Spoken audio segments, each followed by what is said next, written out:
आज मैं आपको ड्राई कास्ट रेजिन ट्रांसफार्मर के ऊपर कुछ जानकारी देने जा रहा हूँ। Hello, welcome to my YouTube channel M series. My name is Manish.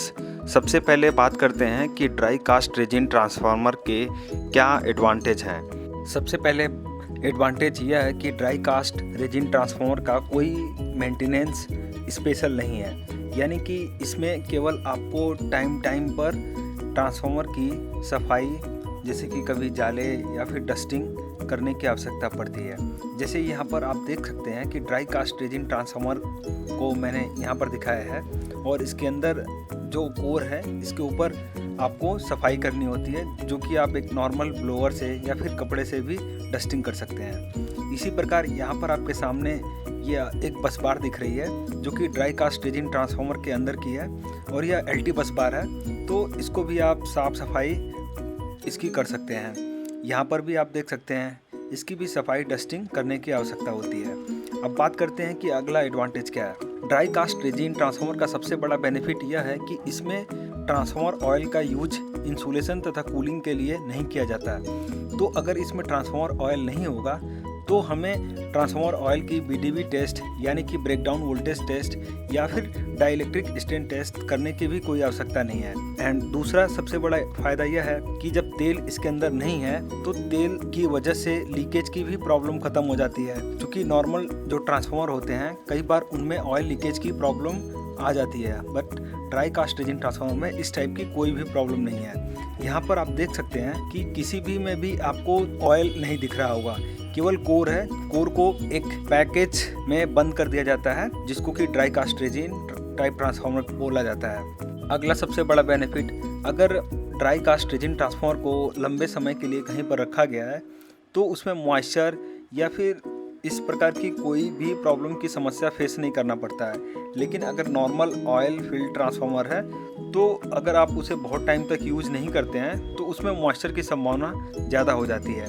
Dry cast resin transformer का अगला बेनिफिट यह है कि इसकी higher dynamic short circuit strength होती है as compared to oil immersed transformer. Dry cast resin transformer के अंदर glass fibre reinforced epoxy resin का यूज किया जाता है, जो कि एक बहुत ही अच्छा इंसुलेशन मटेरियल है और यह एक वाइड टेम्परेचर फ्लक्चुएशन को सपोर्ट करता है। कहने का मतलब यह है कि टेम्परेचर में अगर उतार चढ़ाव है तो ड्राई कास्ट रेजिन ट्रांसफार्मर ज़्यादा टेम्परेचर वेरिएशन को टॉलरेट कर सकता है as compared to oil filled transformer. अगला बेनिफिट यह है कि ड्राई कास्ट रेजिन ट्रांसफार्मर में जो इंसुलेशन मटेरियल होता है वह हाई क्वालिटी का होता है, तो यह आग को यानी कि फायर को सपोर्ट नहीं करता है।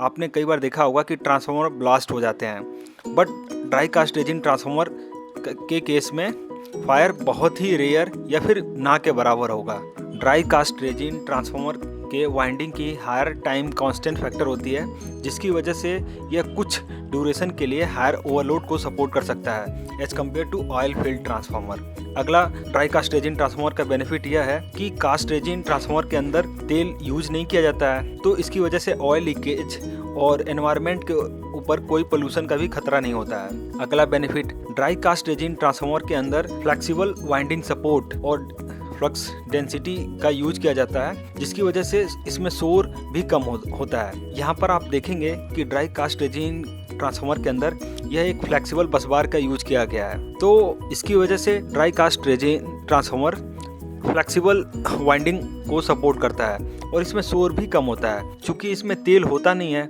नॉर्मली जो ऑयल फील्ड ट्रांसफार्मर होते हैं उसके अंदर ऑयल गर्म होकर ऊपर की ओर उठता रहता है और इसकी वजह से भी ट्रांसफार्मर के आसपास थोड़ा सा शोर होता रहता है। But dry cast resin transformer के अंदर तेल नहीं होता है, तो इसकी वजह से एक बेनिफिट यह भी है। अब आगे और बात करते हैं। Dry cast resin transformer more compact होते हैं as compared to oil filled transformer, यानी कि इनको स्पेस की कम आवश्यकता होती है। अगर सेम कैपेसिटी का ऑयल फील्ड ट्रांसफार्मर तथा ड्राई कास्ट रेजिन ट्रांसफार्मर है तो ड्राई कास्ट रेजिन ट्रांसफार्मर को कम स्पेस की नीड होगी as compared to oil filled transformer. अगला बेनिफिट की बात करते हैं। ड्राई कास्ट रेजिन ट्रांसफार्मर की इंस्टॉलेशन कास्ट कम है और लोड लॉस भी कम है as compared to oil filled transformer.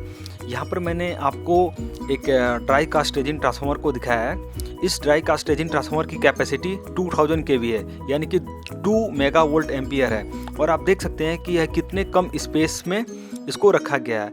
लेकिन अगर यहीं पर ऑयल फील्ड ट्रांसफार्मर होता तो उसका साइज इसके मुकाबले थोड़ा ज़्यादा होता और उसे ज़्यादा स्पेस की आवश्यकता होती। अब बात करते हैं कि ड्राई कास्ट रेजिन ट्रांसफार्मर के क्या नुकसान है। तो सबसे बड़ा नुकसान यह है कि ड्राई टाइप ट्रांसफार्मर में फेलियर के चांस बहुत कम है। फेलियर में वाइंडिंग फेलियर के चांस बहुत कम है, लेकिन एक बार अगर इसमें फेलियर हो गया तो इसके लिंब से हाई वोल्टेज तथा लो वोल्टेज वाइंडिंग दोनों को चेंज करने की आवश्यकता पड़ती है।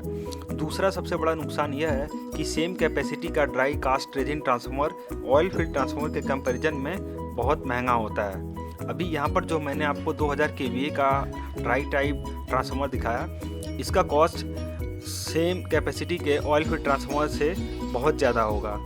अब बात करते हैं कि ड्राई कास्ट रेजिन ट्रांसफार्मर के डिजाइन एंड कंस्ट्रक्शन की।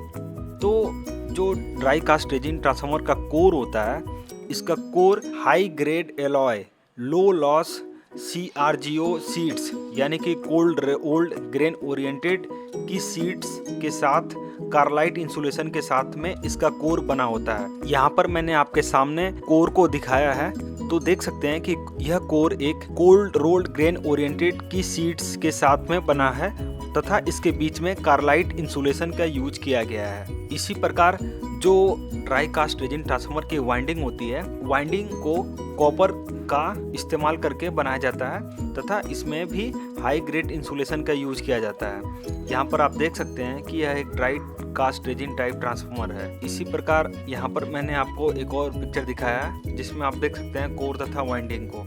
अब बात करते हैं ड्राई कास्ट रेजिन ट्रांसफार्मर के WTR एंड WTI यानी कि winding temperature relay and winding temperature indication की। तो सबसे पहले बात करते हैं कि वाइंडिंग टेम्परेचर रिले की। वाइंडिंग टेम्परेचर रिले के लिए जनरली टेम्परेचर सेंसर में जनरली थर्मिस्टर का यूज किया जाता है और थर्मिस्टर को ड्राई कास्ट रेजिन ट्रांसफार्मर के लो वोल्टेज की वाइंडिंग में एम्बेड कर दिया जाता है तथा थर्मिस्टर की मदद से ट्रांसफार्मर का टेम्परेचर को बताया जाता है। वाइंडिंग टेम्परेचर रिले में जनरली 2 सिग्नल सिस्टम का यूज किया जाता है, जिसमें से एक सिग्नल सिस्टम का यूज अलार्म के लिए तथा दूसरा सिग्नल सिस्टम का यूज ट्रिपिंग के लिए किया जाता है तथा टेम्परेचर यूनिट को जनरली 230 वोल्ट की AC सप्लाई या फिर 110 वोल्ट की AC सप्लाई या 24 वोल्ट की DC सप्लाई पर ऑपरेट किया जाता है। इसी प्रकार अब बात करते हैं कि वाइंडिंग टेम्परेचर इंडिकेटर की। वाइंडिंग टेम्परेचर इंडिकेटर के लिए जनरली स्कैनर टाइप WTI का यूज 3 फेज CRT के लिए किया जाता है, जिसमें कि एक सेंसर को ड्राई कास्ट रेजिन ट्रांसफार्मर के LT वाइंडिंग में एम्बेड कर दिया जाता है और इसके लिए जनरली एक RTD यानी कि रेजिस्टेंट टेम्परेचर डिटेक्टर का यूज सेंसर की तरह किया जाता है, जिससे कि वाइंडिंग टेम्परेचर मेजर हो जाता है। यहाँ पर मैंने आपके सामने एक रेजिस्टेंस टेम्परेचर डिटेक्टर जो कि एक टेम्परेचर सेंसर है दिखाया है। यहाँ पर आप देखेंगे कि यह एक RTD PT100 टेम्परेचर सेंसर है। इसको आप नेट पर जाकर इसके बारे में पढ़ सकते हैं और इसका प्राइस भी आप देख सकते हैं। अब बात करते हैं ड्राई कास्ट रेजिन ट्रांसफार्मर के मेंटेनेंस की। तो बेसिकली इसके मेंटेनेंस में कुछ खास स्पेशल नहीं है, बट यहाँ पर कुछ पॉइंट्स आपके सामने मैं बता देना चाहता हूँ। जैसे कि HV LV वाइंडिंग की डस्टिंग कर दी जाए, जिससे कि जो उसके अंदर धूल या फिर इस टाइप की कोई परत जमी हुई है वह साफ़ हो जाए। इसी प्रकार कूलिंग तथा वेंटिलेशन डक्ट जो कि कॉइल्स के बीच में होती है उसकी सफाई कर दी जाए। इसी प्रकार तीसरा, जो भी कनेक्शंस हैं उनकी टाइटनेस को चेक कर लिया जाए। अगर कोई कनेक्शन लूज है तो उसे टाइट कर लिया जाए। जैसे कि यहाँ पर आप देख सकते हैं कि tightening of HV and LV connection of the voltage tap changer links and of the bolts etcetera. अब मैं आपको ड्राई कास्ट रेजिन ट्रांसफार्मर के मेंटेनेंस शेड्यूल को बताने जा रहा हूँ। हर घंटे आपको एम्बिएंट टेम्परेचर, लोड तथा वोल्टेज को चेक करना चाहिए।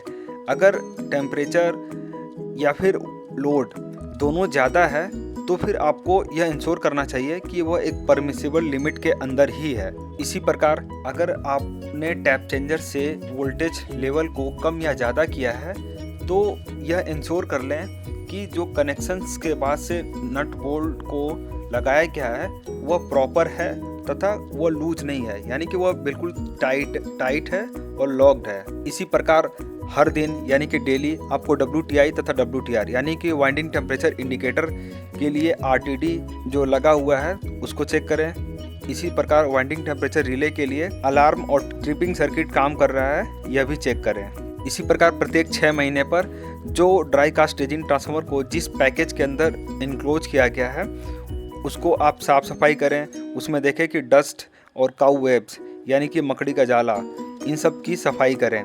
इसके अलावा जिस एंक्लोजर में ट्रांसफार्मर को रखा गया है उसकी टाइम टू टाइम पर पेंटिंग भी कर दें अगर उसका पेंटिंग ख़त्म हो रहा है।